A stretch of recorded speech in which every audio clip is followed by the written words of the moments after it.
Hello, in this video I will show you how to reset a Casio Digital AQ-S810W watch if the analog hands and digital time are not matching.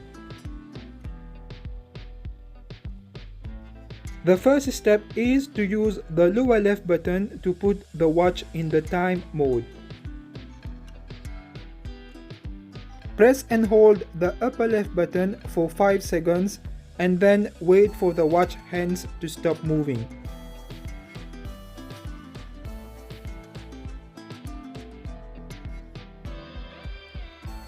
Use the two buttons on the right to show midnight time on the watch hands. That is, both the watch hour and minutes hand pointing vertically upwards.